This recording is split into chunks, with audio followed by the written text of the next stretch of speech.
The opinions and statements made by the guests of the Success in Practice podcast are their own, and I do not endorse or accept responsibility for their positions.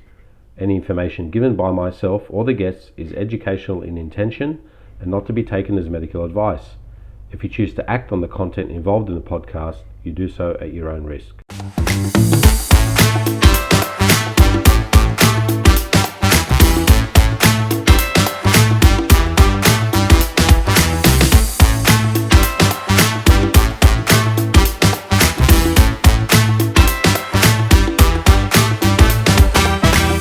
Welcome everyone to the Success in Practice podcast. I'm joined today by Troy Fleming. Troy is currently the owner and operator of Complete Health Clinic located on the New South Wales Central Coast. He's been practicing since 2004 after graduating from the University of Western Sydney's Osteopathy program in 2003. Troy grew up in the southern suburbs of Sydney and was well aware and grateful for the lucky childhood he had growing up. Upon graduation, he worked at 4 private clinics over the space of the next 3 years before getting the travel bug in 2007 and heading over to London, Dunedin, and then New Zealand, where he practiced at all 3 locations. When he eventually returned to Sydney, he established the Complete Health Clinic. He's been building that practice up very nicely, working with multiple practitioners. He's now married with 2 kids, a cat, a dog, and 6 horses, and lives on 13 acres on the Central Coast. Great life, mate. You've got a good thing going there. And look, Troy and I went through university together, pretty much side by side from memory. We were in pretty much all the classes together. We were, I think, 2 of 3 students to come straight from high school, I think, along with Vicky Avramedes at the time. And we were the only high schoolers, I think, that in that cohort that actually finished. And so, Troy, buddy, welcome. Thanks for being on the podcast, mate. Well, thanks, Sam. It's good to be here, mate. Good to see you too. Always good memories, mate, when we chat. And I know we always kind of reflect back on some of those memories. So, but I think today, what I really wanted to have you on the podcast for was to talk about the basics, because Troy is very, very good at doing the basics right in osteopathy, right? As an osteopath, he's mastered the basics, and he's a prime example of what you can do when you master the basics and get great at them, right? So I really want to explore that with you today, buddy. I think there's a lot there for people to learn from that. Mate, you've worked here and overseas, and you've seen different practices, a lot more than I've seen. I worked mainly in two practices before I started my own, but you've worked across many different practices. So I'd like to discuss the good, bad, and the ugly on that front, and maybe to give us some examples and some things to be on the lookout for, and some of your good experiences too. Mate, you've built a pretty large practice on the back of really good osteopathic application and care. And so I want to get your ideas on how you're able to build that practice and how you're able to achieve that. And then finally, just want to get your thoughts on some of the challenges you're currently facing at the moment in practice, and some of your thoughts on how this profession is progressing in New South Wales, especially. Is there anything you want to chat about, mate, that comes to mind? Oh, man, I'm happy to take your lead, buddy. All right, mate, let's get into it. So, look, we'll get into the osteopathy in a minute, but firstly, I want to talk about your background a little bit. You grew up in the southern suburbs of Sydney, and you had a pretty decent education at Trinity Grammar, and you've always mentioned to me when we talk how you had a pretty privileged childhood, and yet you felt that was really balanced out very well by your parents, and they made sure that you and your brothers weren't spoiled. And just to give people a bit of context, we would go to Troy's place for his birthday party or a party, and it'd be like rocking up to the Playboy Mansion, you know. Yeah, not that there was, you know, the ladies inside in the same manner as the Playboy Mansion, but the look of the place, you know, there'd be this circular driveway, you drive around, and there was this massive painting that would just follow you around with its eyes everywhere. Yeah. Your house had 3 levels, and you had a indoor and outdoor swimming pool. I think we played squash. Sure once. did. You had an indoor squash court. You had mate, you had a whole level of like, bedrooms and bathrooms, another one of entertainment. And we'd have those nice, fun, crazy parties and We sure out the did. back down your pool and around the back where you guys had the jetty as well. Yep. Up on the water. So that's the context of Troy's background. But my experience with Troy is that he was always very, very humble, and very willing to put in the effort and the hard work. He never made anyone feel that he was superior or anything like that, and that really made me very keen on Troy as a human being. I think he's a top bloke, and that's the best thing I've got to say about him in terms of a person. He's a really good guy. He's got a kind heart, and he's very, very humble. And so, mate, I'm giving this context to let people in on the fact that your parents made sure that you guys understood that hard work was a really good ethic to have, and you saw your dad work pretty hard growing up. How has that influenced you now in terms of work ethic, and how do you think it's helped you build your practice? Yeah. Thanks for that, Sammy. It's kind words, mate. I watched the old man when we had the supermarket chain. They were big years for, I guess, the whole family, but particularly for Dad. He'd leave pretty early in the morning, 7 a.m. See you kids, I'm off. He wouldn't get home till most times after dinner. So we'd see him maybe for an hour or so at bedtime. So, I watched how hard he had to work, even though it was a family business. He absolutely worked his guts out. And I guess you see it, Sammy, when you see your parents do that type of stuff, I guess you understand that you've got to work hard to get somewhere. He was always like, you're not just going to get this on a platter. And I thought, that's really, really good stuff. So in a sense, mate, I think it's just, I've been doing the same. I've been working pretty hard now. I came back in 2010, bought the clinic, and then pretty much, mate, did 5 days a week, 25 patients a day, 20-minute consults, that entire year. Absolutely grinded myself. And then pretty much, mate, I've just been doing a similar thing every single year, just building and building and building and building. And we've got it to a point now where, what have I got? 1, 2, 3, 4 associates, a couple of massage therapists, and the clinic's really kind of pumping along. But as you know, Sammy, it's hard work, but you love it, and I love it. Yeah, And so yeah. I think that side of it, watching the old man instill that in us as kids, was really, really good for us, because we could have turned out to be spoiled brats, mate. And that would have killed mum and dad, and I can't even fathom being like that anyway. So it's been good. Pretty happy. So, Pretty happy so with the things. work ethic was instilled in you, and mate, I was speaking to John Abdullah the other night on the podcast in the group, and he said that the biggest 3 factors of success for him were you got to really love osteopathy. Yep. That's the first thing, and he goes, you got to really go deep diving into it, Yep. and go searching for it using osteopathy.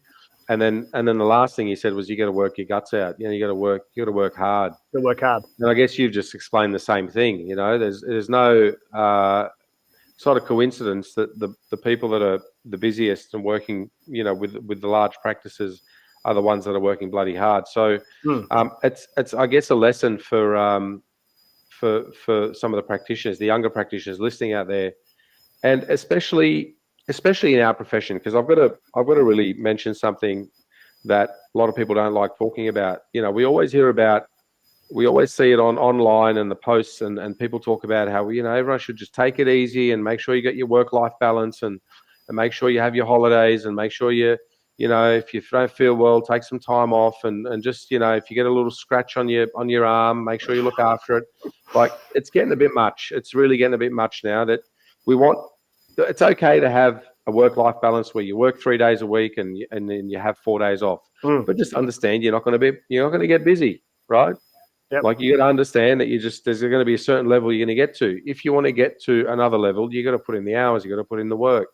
You can't take the holidays, you can't take the breaks and eat into your appointment book and then expect to just have patients turn up and be there ready for you to treat. So you got to put in the hard yards, you got to put in the work. And everybody that I've talked to has said the exact same thing. And so I think that's the biggest takeaway from that, mate. If there's anything you want to add on to that, I think just hard work and a passion for what you do, really. Yeah, and Sam, patients patients get it too. I mean, they can tell that you're into it.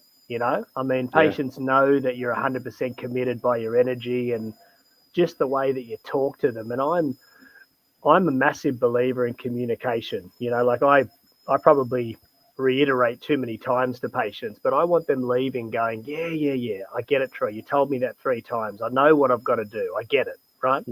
But it's that passion, I think, that patients get from you when you're really heavily invested in treating people. They can tell if you're taking the piss, Sammy. Like they know if you're only there just trying to earn dollars and not really kind of help them along. I mean, well, it's hard to work that hard and not be passionate. I mean, you're going to burn out, right? For sure. If you don't love what you do, and burnout's not a physical thing; it's a mental thing, right? 100%. Totally. And so, yeah, you got to really enjoy what you do, and before you can enjoy what you do, you've got to get what you do. Like you've got to understand osteopathy. This is what's so important, and this is one of the things that I keep harping on, and it's one of the things that I put in my course. It's like you have to have your foundations, your principles. They have to underpin every single thing that you do. If you're not believing in what you're doing, if the foundations aren't there, eventually it'll come back to bite you on the backside. For sure, man. Yep.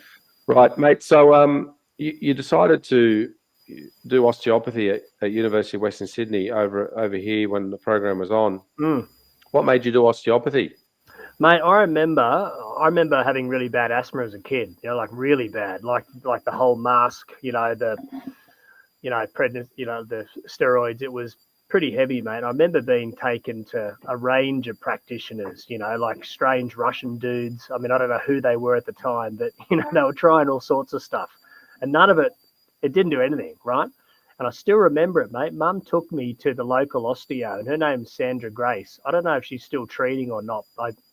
She's probably retired, but mate, what she did on that first session, I was just blown away by. Like just opened up my ribs, adjusted my neck, but did it really gently, but still was really, really effective. I thought, I'd felt that, like I think two weeks prior I'd been to the chiro and he just sat me there and just whacked my neck really strongly, and that was it. And I was like, oh, that can't be it, Yeah. And so, mate, I don't know, I probably had about 5 or 6 treatments with Sandra, and it could be coincidence. I can't prove it, but mate, I've never had asthma since. And that is significant for me because it was really scary, man. There was a couple of times there I thought, man, I'm going to die. I couldn't breathe. Right. What was her name? Sandra Grace. Sandra Grace. So if you're out there listening, Sandra, let's get you on the podcast. Yeah, like Sandra, she used to work in Caringbah, and she saw mum and dad, but she was incredible. So she is exactly the one who I thought, what is this stuff? I researched it. I've always been interested in the human body, loved looking at muscles and stuff. I thought, I think this is it, and just went for it, man. Yeah, right, mate. Tell me, week 1, semester 1 of university. What were you thinking? What was going through your head, mate? I must admit, I remember, and I've heard you talk about this. I remember Anne Cooper's first introductory talk, and I remember sitting back going, "Is that the one where she asked you about your prostate?" No, that was that was in class. But yeah, we'll get back to that one. Yeah, that was quite funny. But mate, I just remember thinking, wow, this lady's hardcore, But there was something that I just really liked about how black and white it was, and I thought, when she was saying about how this is going to be the best thing you've ever done, I thought, yeah, game on, I'm in. Like we were 18, weren't we, Sammy? We were so young. Straight out of high school, mate. Like didn't know much, mate. I mean, you had long hair, I think. Yeah, we won't tell that. I've still got long hair, don't I? I've still got some hair. Mate, it was very long, but it was long.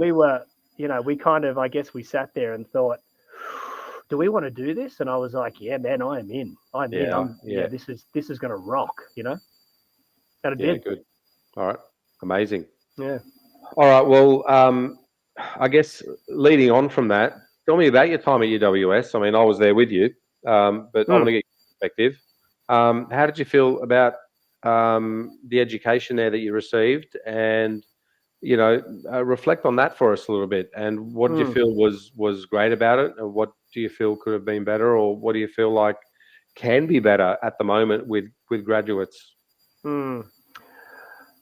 Yeah, I mean, it was. Oh man, I loved it, man. I mean, I was always a bit of a study nerd, so I just loved the intensity of it. I mean, you could pretty much go as hard as you want, right? So I mean, I remember putting in some decent hours, man. But I mean, I thought the practical side of it, right from the word go, was really really good. I mean, I still remember. I'm pretty sure I'm not making this up, but I mean, I can't remember who it was, but that first year when we're learning basic palpation, I mean, you're palpating through. Do you remember palpating through a ski jacket or something? Do you remember them kind of getting us to palpate through thick clothing, and we had to feel kind of what was going on? I remember palpating through clothing. Maybe the person you were with had a ski jacket on, but Mate, I'm not sure. I just remember something kind of really intense like that, and it's like you've got to get your palpation skills spot on. And I thought, yeah, man, I love this stuff. So I thought it was really good. I thought our lecturers at the obviously having Anne and Pete, I mean, I think we got taught for some really really kind of schmick kind of people, like quality skilled practitioners. So I think we're really lucky there. On the flip side, mate, I think maybe we could have focused on some kind of better stuff, towards the end. I mean, I don't know about you, Sammy, but ultrasound, reading ultrasounds and some MRI and CT scans, buddy, I'm not that good at, right? So yeah, I had to do some extra work on that too. And look, we were the second year through, so it was still a bit of, they were kind of slapping it together still. They were kind of figuring it out. They were figuring out what was missing and kind of just slapping it in there, Yeah, exactly, man. So I think, kind of if I was to go back and do the course now, whenever it's in Sydney, I would hope that side of it is a lot more in depth, because it's so important, buddy. Like, how many patients bring you results and you look at it and go, give me the report. I think I need to see a report here, Mate. One story. I remember we got to third year and we were about to, I think, manipulate the cervical spine, and they hadn't taught us neck anatomy yet. Do you remember that? Well, mate, I remember that first kind of year. We're like, they had to kind of go, listen, we need to fast track their neck anatomy before we get them touching anyone's necks. Well, mate, I'm pretty certain, didn't we start manipulating on the neck? Like, I remember Peter Green kind of. Yeah. So they had to build us up on that first before we could. Straight. So I remember doing neck anatomy whilst we were doing. High velocity. We'll have to learn what a facet was before we could actually adjust it. Yeah. I mean, as you said, right? I mean, we're only the second year through, so I mean, we've got to give them kind of, I guess, a bit of leeway. But certainly, I would hope, mate, these days, it's far more rounded with all of that, because I think that is part of it. But I mean, I think having John coming down, John Abdullah, and doing those courses, I think on the weekend or something he did, he did shoulders and wrists and did some variations on the feet, and all the guest people were great. But mate, the issue I have with it, I don't think that can happen in today's climate. I don't think you can just bring a practitioner in and really have them do it. Well, I'm not sure, but I don't think that can. I think you have to go through a whole bunch of bureaucracy and red tape before you can get in. And that, it was so easy back then. It was like, I mean, hey, come down and do a weekend. I'm like, great. Everyone would turn up, I'd do a weekend, and off we went. So, But yeah, that's look. Yeah, we have to give them credit because they did put the thing together, and we ended up coming out as, I think, pretty decent practitioners, pretty Very competent true. practitioners. Very true. One of my pet peeves was the rehab component. Being taught Pilates as rehabilitation. Oh, I And remember I that. thought I think I thought that could have been done a lot better. There's a lot more out there in terms of rehabilitation than just learning Yeah, Pilates. and it But was over like a pretty it was over decent six time frame. months. Yeah, it was Yeah, over yeah, 6 months. Just sitting there doing Pilates. I'm like, look, yeah, like teach us yeah. how to squat or something or whatever. Yeah, But anyway, that's that's true. that's for another conversation. But Yeah, true. all right, well, I guess moving on from university life, your first 3 years in practice in Yeah, Sydney, yeah, what were they like? yeah, You practiced over, I think 4 different practices, yeah, private yeah, practices, yeah. and you saw some things that you probably enjoyed and some things that you probably didn't. Can you tell us about what that time for you was like as a Mm, practitioner? mm. What kind Mate, of anxieties and challenges did you have? yep, You know? yeah. I mean, mate, I was hungry like you. I think we got our results that we'd passed, were qualified, and then I think I just pestered the registration board because, mate, I got a job straight away down in Wollongong. So, I mean, I was living in Cronulla at the time. So that's a good 55 minutes kind of one-way drive, but I didn't care because I just wanted to work. I Yeah. was keen as mustard to just get into practice and start fixing and helping people, right?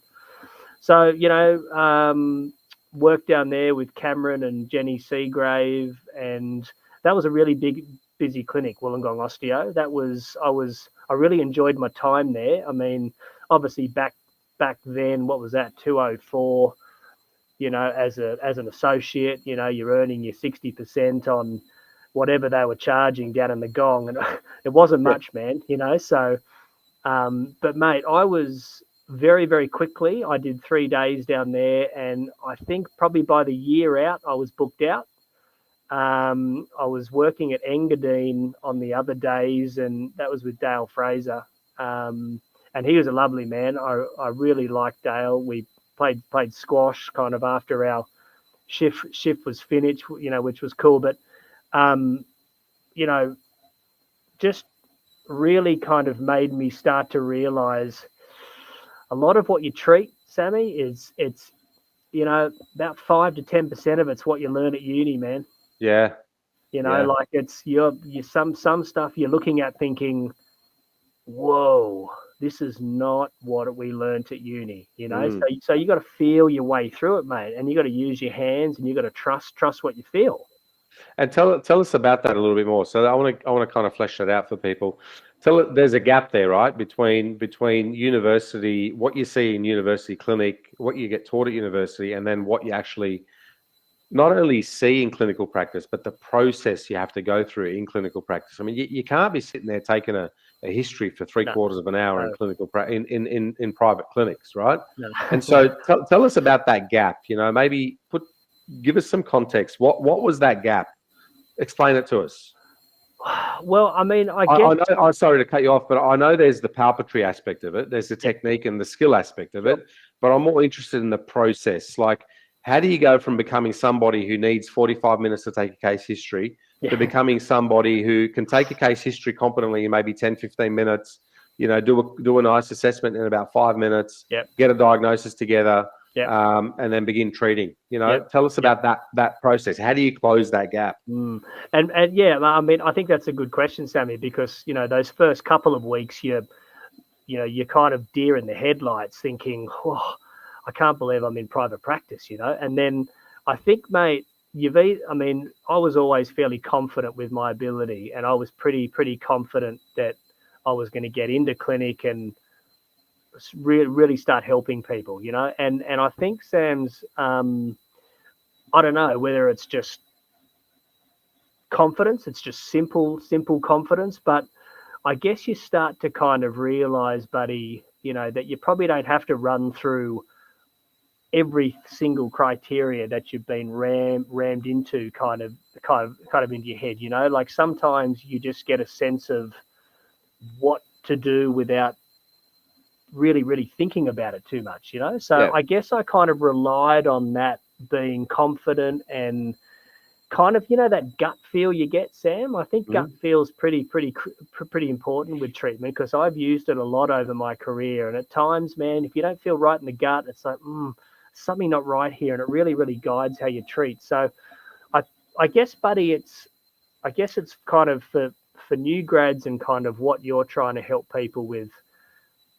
I've heard it multiple practitioners say it, and it's true, mate. I think it really just comes down to, you have to be confident with what you do, and you have to understand that if you've got a 30-minute consult, you can't just blow 10 minutes and run 10 minutes late every time just because you're sticking to processes that you've learned at uni. You know, you've got to learn really quickly that it's just not that easy, you know?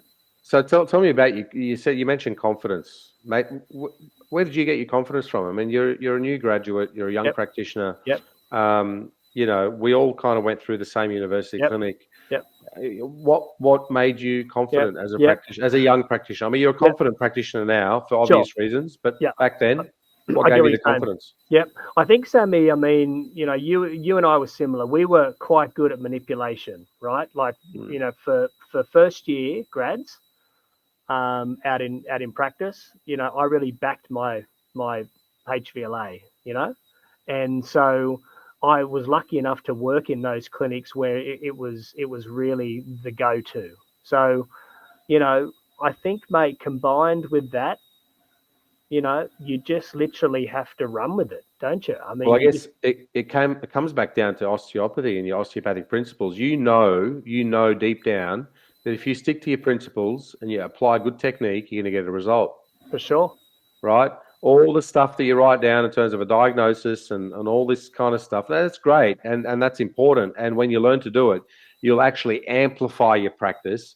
But as a young practitioner, if you get your foundations right, you believe in what you do, you apply osteopathy, you know that you've just got to go and sweep along and correct those lesions along the way. If you do that well, you're going to get that person better. So you know you're going in there with a level of confidence that you know you're going to get a result. Correct. Now, that puts you in a state of calm and a state of ease. Now you can go through your case history. It makes things a lot nicer. You can go through questions. You can have a chat to somebody, and you're not sitting there, you know, sweating your ass off and having sweat kind of come down the back of your back and have you kind of, you know, shit your pants that you're not going to be able to help someone. Correct. You start umming and ahhing. So it comes back to osteopathy. You know, how well do you know osteopathy? How well do you back your foundations? And if you don't have those foundations in place, you're going to struggle. Massively, mate. And I mean, you know, I mean, it's anatomy, Sam, isn't it? You know, I mean, it was bashed into us that whole time. You know, like if you can look at the structure and the function, it's interrelated. You know, I mean, I kind of very much just kept thinking like that. You know, why does this person the body's trying to regulate. It's trying to find homeostasis, right? There's something going on there that's not letting it do that. Find out what that is and get it out of the way. That's right, man. You know, I mean, is this person's low back pain because it's their low back pain, or is it because that leg on the right so short because they've rolled their ankle so many times? Blah blah blah blah blah. You know, so you know, you start to work out. Okay, I'm going to treat that and that. I'm not going to treat 85,000 things in the body that I've just kind of felt. You know, because you know that that's going to be 45 minutes later and you're still massaging their calf, you know. And I'm not going to ask about their you know, some other problem that it's unrelated to, you know, the back and the chain, right? Like in my history, I want to get to the source of the pain. I want to get to the tissue that's sourcing the pain so I can get to a proper diagnosis.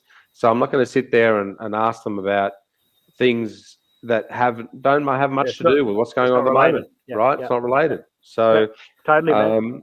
And so you've got to kind of work that out. And I guess that's where good mentoring comes into play too. You know, if you've got someone buddy. If you've got someone on top of you that can kind of guide you along those pathways, you're going to make your life so much easier. You know.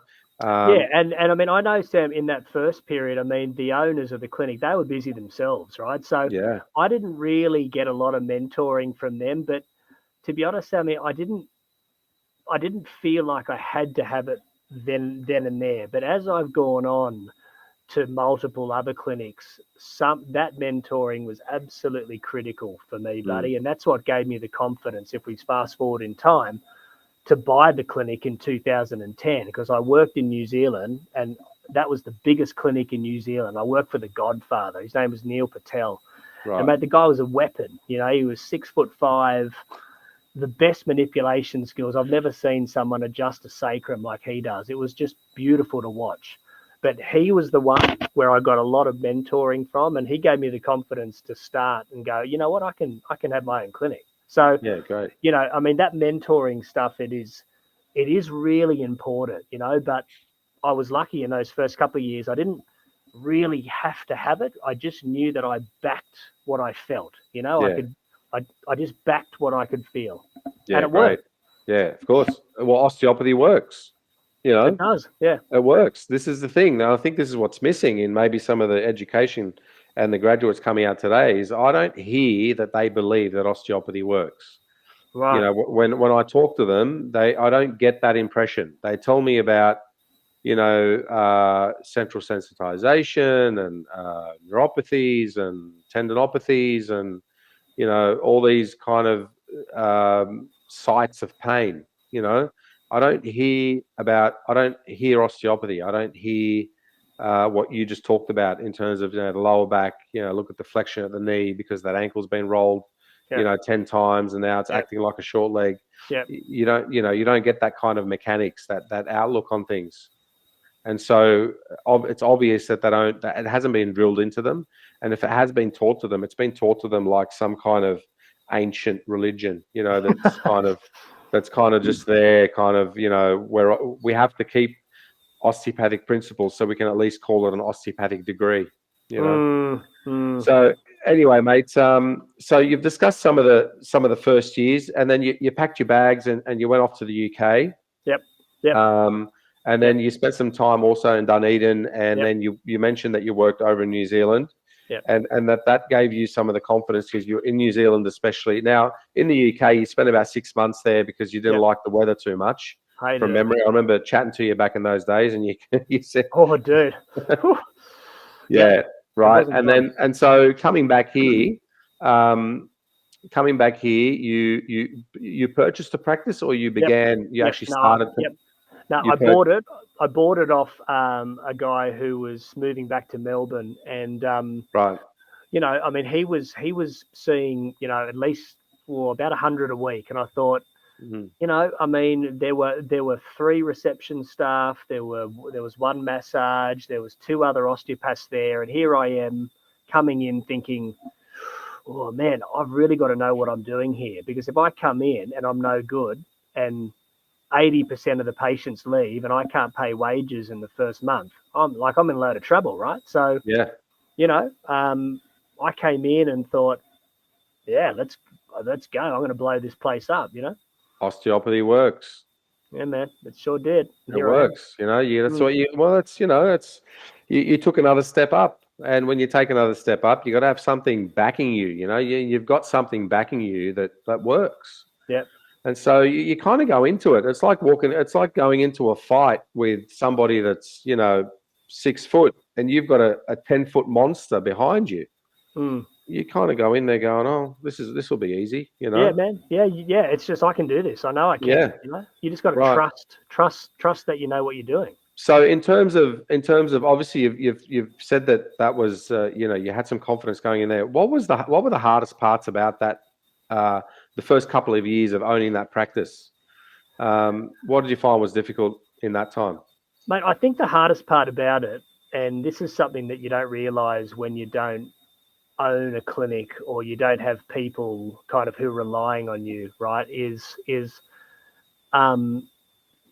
you know, you got to deal with the human relationships between staff and practitioners. You know, I thought, buddy, I mean, I'd never run a clinic before, so that side of it was a bit of a shock. I had to fire the manager in the first month. I've never fired someone before. I had to get legal advice. That was firing someone, Sammy, you know, for the first time is not a nice thing, you know.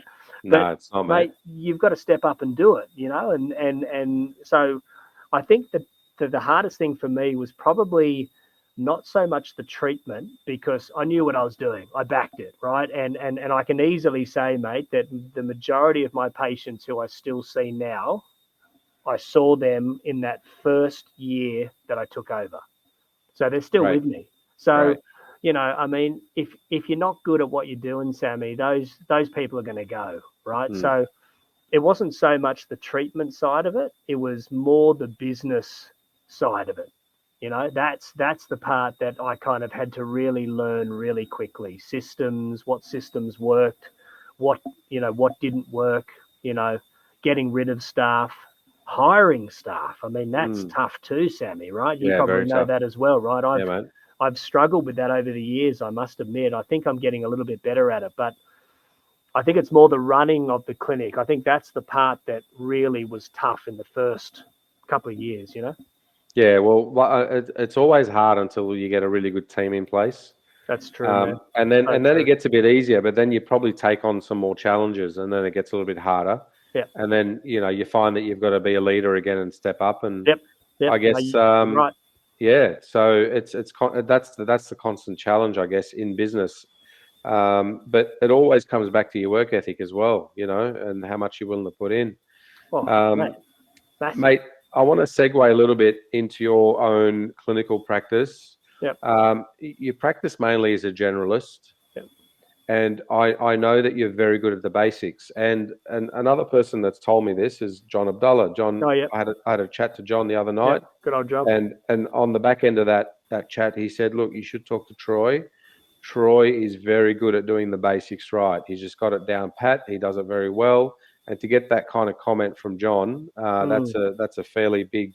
Yeah, appreciate it. That's a big comment there, and that speaks to your expertise at being a generalist, I guess. Yep. And so flesh that out for me a little bit. How important is that for building a practice in terms of being able to just apply your osteopathic principles across the board, and then having the technique in place that works well, and you just constantly refine it and reapply it? Yeah. Oh, it's massive, Sammy. I mean, I do 20-minute consults now, so I just, you know, it's all me. I don't have you know, anyone doing massage or anything, so I'm doing it myself. So, you know, I've got my system down placed, Sammy, of how I diagnose. I've got system down place on what treatment needs to be administered in that kind of set period of time.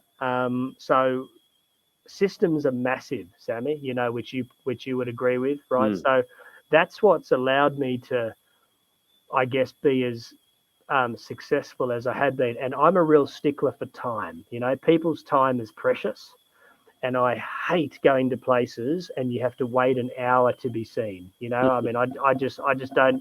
I'm not a real fan of it, mate. You know, I don't have time for it. So I really make sure that person that comes in, I give them 100%, right? When they're in there, I am only concerned about them. I don't care about anything else other than them. And, you know, really good communication, a clear plan, Sammy, you know, a plan on this is what's going to happen after I see you. This may happen after I see you. Don't worry about it, right? You'll be okay. This may take about 3 visits. By the third, if you know better, let's do this. All right. Let's run with that. So, you know, system of treatment, know exactly what you're doing. You don't have to treat 10 things in 20 minutes, you know? And you don't need 50 different ways to move a rib. You know? It's so true. You don't need to learn, you know, 10 different techniques to manipulate an elbow or an So ankle. true, man. And that's the thing, so that I was just going to say, right? You get very good at certain techniques, right? And you know they work, right? So what's the point of trying to be all fancy and do it seated when you know that you can do it absolutely bang on when they're supine, you know? Yeah. So, you know, I think it's just, and this is what you learn too. You kind of learn what techniques you're really good at. And that's what I would say to youngsters. Know exactly how do you want to treat. Are you manipulating? Are you indirect? Whatever you want to do, good on you. But really, really, really be good at it, you know, and nail it. And then I think if you nail it, Sammy, it's not hard, is it? It's not hard. No, the hardest part is getting your thought process right. That's Everything right. else flows from there, That's right? it, And then man. That's you it. can work on your technique, and it might And take some people. Look, yep, it took us a very short time. It might take some people 6 months. It might take some people a year. It yep. might take some people 2 years. That's not a That's big true. deal. That's not a Yep. big deal. But if you don't get your thought process right from the start, you're going to struggle all the way along. That's true, Sammy. That's 100% right. You know. So, well, mate, Yeah. that's great advice there. Um, so at the moment, we talked about you kind of facing some challenges with staff. Oh, yep. Right now, in terms of growing your clinic, what are some of the current challenges in terms of being able to, say, expand the clinic out? Yep. Yep. What are your findings been the toughest thing for you? Mate, the biggest thing I've found is being on the Central Coast. I mean, it's a lovely life up here, mate. Being a Sydney boy my whole life, I thought, oh, Central Coast, oh, yeah. But, mate, as I've been here, I mean, yeah, the traffic's not as bad. It's nowhere near as congested, blah, blah, blah. So, Sammy, the biggest thing I've had is trying to get practitioners to the coast. Yeah, That's right. been the biggest irritation, I guess you could kind of say it. And I'm really lucky now. I've got a really good mix of kind of practitioners. I hired a new guy. His name's David Wong. Hired him last November, and he's just come in and just completed, I guess, what I was looking for. But I still want to get one more practitioner, and then I'm going to have every single room filled. And I think the challenge, Sammy, there is going to be, who am I going to find that I need that's got that level of experience, but that type of person who fits into the clinic, like the no dickhead policy.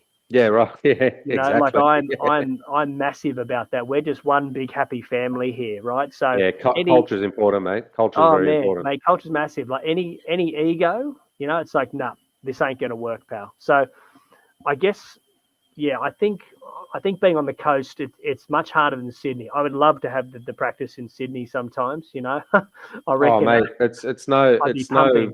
it's no walk in the park in Sydney. We're having just as much of a hard time as you are. Is that right? Okay. Yeah, mate, we're begging people to come here, and Oh wow. Okay. obviously the current climate with two university programs in Melbourne and none in Sydney is making They it very hard. started, man. The thought process initially was that there'll be an overflow in Melbourne and they'd all come over here, but It's mate, rubbish. who wants to leave their family and their friends and go to another state to live? It's not. It's rare, but it's rare. And now people are finding that it's the thing is we're finding now that people are going into other avenues of healthcare other than private practice because maybe the market's saturated. They're going into aged care and they're going into occupational health and safety and they're going into which is all great. It's fantastic. But I think if they had options there in terms of private practice, I don't think you'd see as much movement outside of private practice as what we're seeing now. And so it hasn't really worked out where the two universities in Melbourne are flowing on to Sydney. That we need a course in Sydney. That's the most obvious thing that's staring at everybody.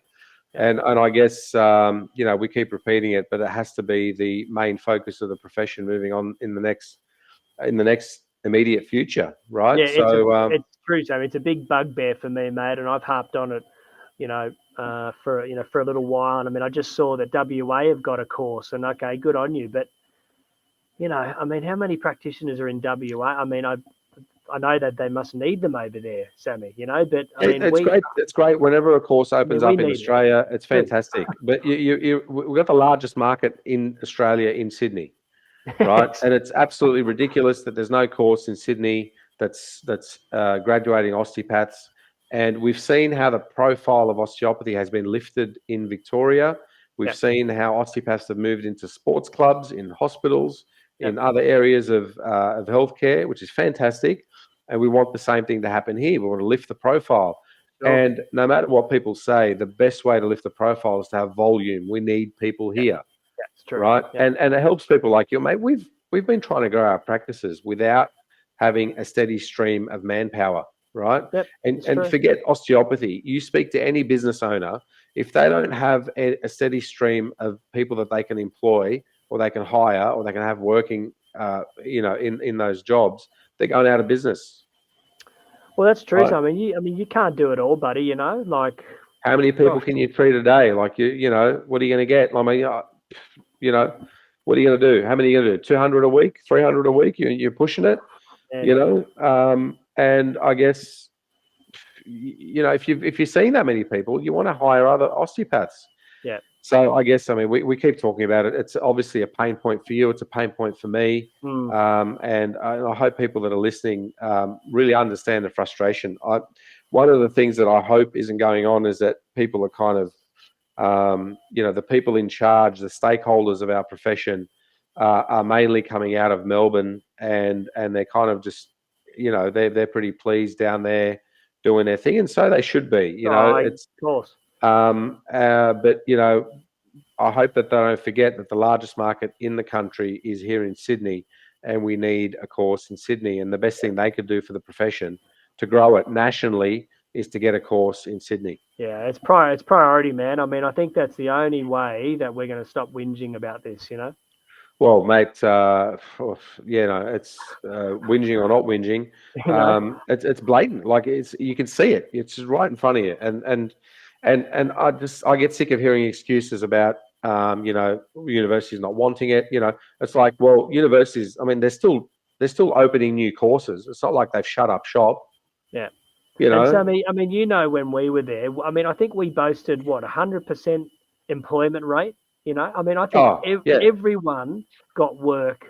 Everyone got work straight away. Yeah. I remember going to whichever, Wollongong, and mate, they were just like, yep, you're great. And you could tell that they were keen as mustard as well. So I'm sure that they were going through the same thing that we're going through now. Mate, the issue is not if there's enough work. It's there's plenty of work. Like I said, the issue is that universities are still opening courses. They're taking on new courses. It's not like they've closed up. They're not closed for business. And university is business these days. They're opening new courses, and the question should be asked is, why aren't they looking at us? We've kind of blamed the universities for a long time. But why aren't they looking at us? What do we need to do to get looked at? And we need to take some responsibility as a profession. Everyone that's in charge, everyone that's in positions of authority, need to kind of have a good look and say, why aren't universities looking at us for a course in Sydney? And if they are looking at us for a course in Sydney, we definitely don't know about it. The communication hasn't been great. Yeah, that's right. I just hear that it takes time. It could take 6 years, and you go, okay, well, that's wonderful. But, how many years into the X amount of years are we before we see something? Yeah, right. And there's nothing else. I haven't heard anything else. But no. Anyway, mate, we can discuss this all day. But moving on, mate, I just want to. Well, we kind of discussed. We've started this discussion, but let's move on from education, because we've just talked about that. Where do you think we're heading in osteopathy for the next 10 to 20 years? Where do you think the landscape's going in terms of healthcare and osteopathy? Where do I think it's going? Well, I see, mate. It's probably the same in your clinic too, right? We've got such an aging population, so up here on the coast, I'm sure it's not different, but in my day, mate, I reckon at least 60%, 70%, they're probably retirees, mate, so people are living longer, et cetera, et cetera, et cetera. So, mate, I can see that, the aging population is going to start to, really require our services. Yeah, I think, and as I think it was Anne or whoever said it was, it's lovely treating them because they really, really appreciate it and they get better quick. So, I think that's probably, mate, it's probably an obvious statement, but I think that's definitely, for me, that's the big aspect that I can see personally, kind of where we're headed. So, gosh, man, there just needs to be more of us. There needs to be more of us, and more of us who are good practitioners and not rubbish practitioners. Well, we need osteopaths. We need osteopathy. We need to put osteopathy in. You need to have that osteopathy has to be the foundation of the course, and it has to be that you should be graduating osteopaths, Yep. not evidence-based exercise physiologists that have Oh, yeah. have an osteopathy degree. Yeah, that's rubbish, man. Because Right. I mean, So, and that's where we're heading, I think. In the, ARPA's trying to do this. They're trying to kind of regulate it so that we're all the same. but they're just and big bully, mate. Unfortunately. well, they are what they are. They're there, and we have to deal with them. And I guess, the key is to maintain our identity, because they're trying to make us all look the same. Yeah. And we've got something that's very, very precious, and it works, and it bloody works really, really well. Yeah, it's unique. And we just need to make sure that we contain it and give it to the next generation as well. Yep, 100%. That's the challenge for us in the next 10, 20 years, is to make sure that we don't lose our identity. I